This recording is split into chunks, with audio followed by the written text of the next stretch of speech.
మరోసారి కుల అంశాన్ని ప్రధానంగా ప్రస్తావించుకొచ్చారు పవన్ కళ్యాణ్. కుల వ్యవస్థని మార్చాలనో సరిదిద్దాలని నేను ఎట్లాంటి వృధా ప్రయత్నాలు చేయను. పవన్ కళ్యాణ్ కులాల గురించి తెగ మాట్లాడతాడు అని కొందరు నా మీద విమర్శలు చేస్తారు. నేను రాజకీయం కోసం కులం కార్డుని ఎప్పుడూ వాడుకోను. అలాంటి స్వార్థ రాజకీయాలు నాకు రావు. రాష్ట్రం బాగుండాలి, దేశం బాగుండాలి, అందరిలోనూ మానవత్వం ఉండాలి. ఇదే నా ఆఖరి శ్వాస వరకు నాకున్న ఒకే ఒక్క ఆలోచన. కులం అనేది ఎప్పుడైనా మన ఇంటి గడప లోపలే ఆగిపోవాలి. ఆ గడప దాటి బయటకు వచ్చాక మన సంస్కృతి, మన ధర్మాలు మాత్రం మనకు గుర్తుండాలి. అక్కడ నుండి ఇంకో 10 అడుగులు ముందుకు వేస్తే మనకు కేవలం మన దేశం, మానవత్వం మాత్రమే గుర్తుకు రావాలి.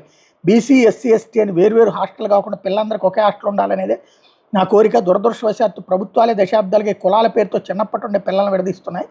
ఓట్ల కోసం ప్రజల్లోకి వెళ్తే ఇటు దళితులు, అటు కాపులు, ఈ రోడ్డులో బీసీలు అంటూ మనుషుల నుంచి విడగొట్టి మాట్లాడుతున్నారు. రాజకీయం ఎప్పుడు ఇలానే నడుస్తుంది అనేది నాకు తెలియదు. కానీ నాకు మాత్రం మనుషుల మధ్య, కులాల మధ్య ఐక్యత చాలా ముఖ్యం. కృష్ణలంకలో గొడవ జరిగితే అక్కడ నేరం చేసిన క్రిమినల్ కులాన్ని ఎలా అంటగడతారు? తప్పెవరు చేసినా, ఏ కులం వాడు చేసినా తప్పే అవుతుంది. కానీ కులాన్ని బట్టి అది న్యాయం కాబోదు. కాపు కులం అయితే వాడు చేసిన తప్పు ఒప్పు అయిపోతుందా?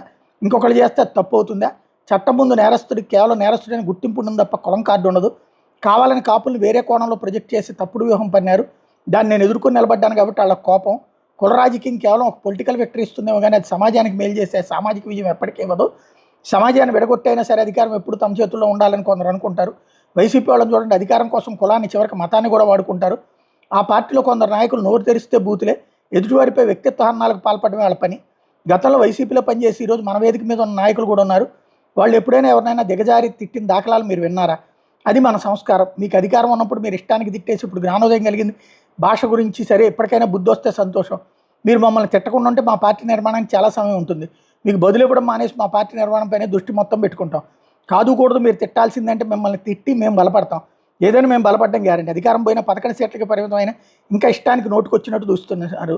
అది గొప్పతనం వైసీపీ వాళ్ళలో. I have to appreciate your commitment. 11 వచ్చిన భాష విషయంలో మేము మాత్రం సంయమనంతో ఉన్నాం. అది ఎవరు సంయమనంతో ఉన్నారు, ఎవరే భాష మాట్లాడతారు, ఎవరు కులాన్ని వాడారు, ఎవరు మతాన్ని వాడారు అన్నటువంటిది ప్రజలందరూ చూస్తున్నా సరే ఉపన్యాసం చాలా స్ట్రాంగ్గానే ఉంది.